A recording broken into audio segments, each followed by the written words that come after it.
మన కథ ఉమ్మడి కుటుంబం. కాంతారావు సామ్రాజ్యం జంటకి 2 మగపిల్లలు, 1 ఆడపిల్ల. అందరికీ పెళ్లిళ్లు జరిగిపోయాయి.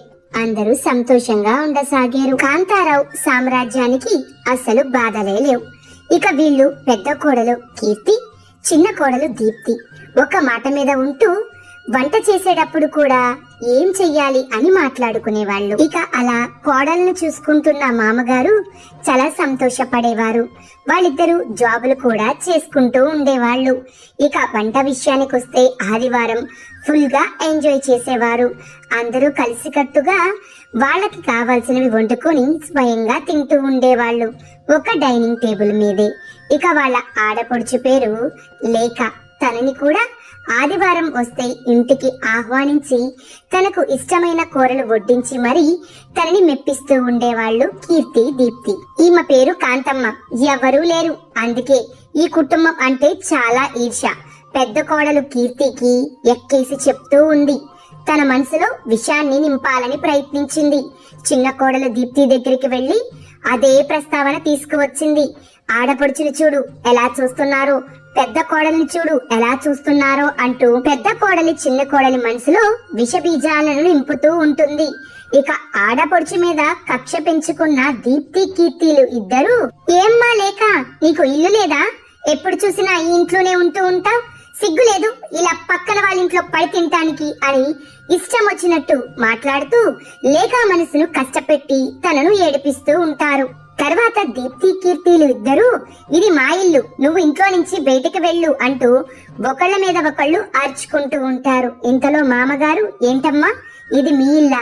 కాదు, నా ఇల్లు, నేను కష్టపడి కట్టిన ఇల్లు, మీరు దయచేసి నోరు మూసుకుంటారా లేదా అని మామగారు అరవటంతో సైలెంట్ గా ఉంటూ ఉంటారు దీప్తి, కీర్తి.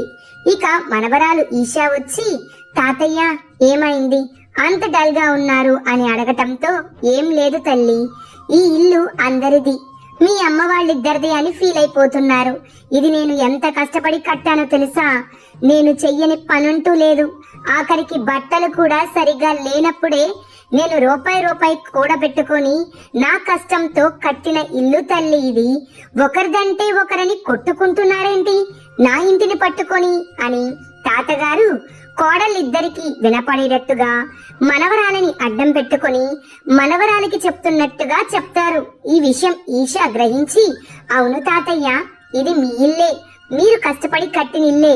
అవును తల్లి ఈషా, ఇది మన ఇల్లు అని అంటారు తాతగారు. చూడండి కీర్తి, దీప్తి, నా కూతుర్ని మీరు ఇష్టం వచ్చినట్టు మాట్లాడుతున్నా మిమ్మల్ని ఒక్క మాట కూడా ఎందుకు అనలేదో తెలుసా? నాకు నా కూతురు లేక ఎంతో, మీ ఇద్దరు కూడా అంతే తల్లి అని మామగారు అనటంతో బుద్ధి తెచ్చుకున్న ఇద్దరు కోడళ్ళు, మామయ్య క్షమించండి, బుద్ధి గడ్డి తిని ఇలా చేశాము అని దండం పెట్టేస్తారు. ఇక మామగారు కోడళ్ళు చేసిన తప్పుని క్షమించటంతో కోడలు వెంటనే తన భర్తని పిలిచి, ఏవండి మార్కెట్ కి వెళ్లి రొయ్యలు, చేపలు తీసుకురండి, అత్తయ్య గారికి మామయ్య గారికి ఇష్టమైన వంటలు చేసి పెడదాం అని చెప్తుంది.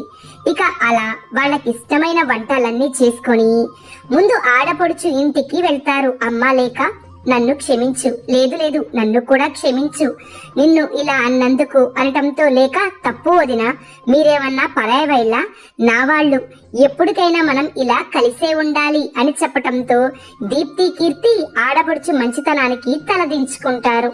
లేకాని ఇంటికి తీసుకువచ్చి చేసిన తప్పుకి పశ్చాత్తాపంగా లేఖకి కొసరి వడ్డిస్తూ ఉంటారు. లేఖ కూడా వదిలిన ఇద్దరు కూడా అలా వడ్డించటంతో చాలా సంతోషంగా తింటూ ఉంటుంది. మళ్ళీ వస్తుంది కాంతం. అసలు ఏంటిది కీర్తి, ఏంటి నువ్వు చేసిన పని అనటంతో, అవును నీకివ్వాల్సింది ఒకటి బాకీ మిగిలిపోయింది అంటూ చెంప చెల్లుమనిపిస్తుంది. చూడు కాంతం, ఇంకొకసారి దారి రాకు, వచ్చావంటే జాగ్రత్త అని పెద్ద కోడలు, నీ పీక పిసికేస్తాను ఇంకొకసారి ఇక్కడికి వస్తే అంటూ చిన్న కోడలు ఇద్దరు కూడా కాంతం చేసిన తప్పుకి అటొక దెబ్బ ఇటొక దెబ్బ కాంతం చంపలు పగల కొడుతూ కాంతంకి బుద్ధొచ్చేలాగా చేస్తారు. ఈ వల్ల మా బంగారం లాంటి ఆడపడుచుని ఏడిపించవలసి వచ్చింది. రాక్షసుల్లాగా ఆమె మీద పడి ఆమెను అవమానించాము. నీలాంటి దుష్టులు ఎందుకు పుడతారో ఏంటో, బంగారం లాంటి మామగారు ముందే నుంచుని అక్క నేను ఇద్దరం నోరు పారేసుకుంటూ ఒకరిని ఒకరు కొట్టుకున్నంత పని చేశాము. నీలాంటి వాళ్ళ మాటలు విని అని కాంతాన్ని తిడుతూ ఉంటారు. ఇక కాంతం అక్కడి నుంచి తలదించుకొని వెళ్లిపోతుంది.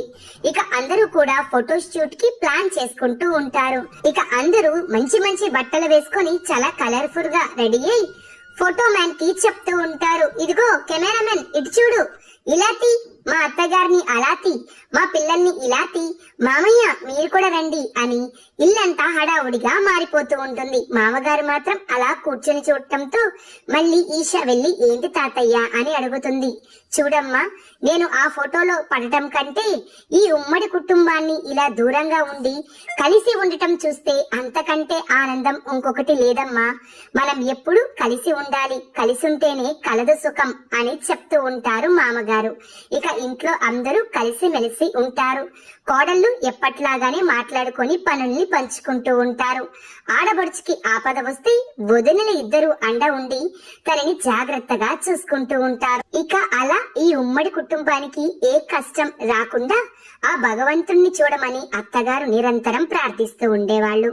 ఇది ఫ్రెండ్స్ ఇవాల్టి స్టోరీ. ఈ స్టోరీ మీకు నచ్చితే తప్పకుండా లైక్ చేయండి, మన ఛానల్ ని సబ్స్క్రైబ్ చేయండి. Thanks for watching.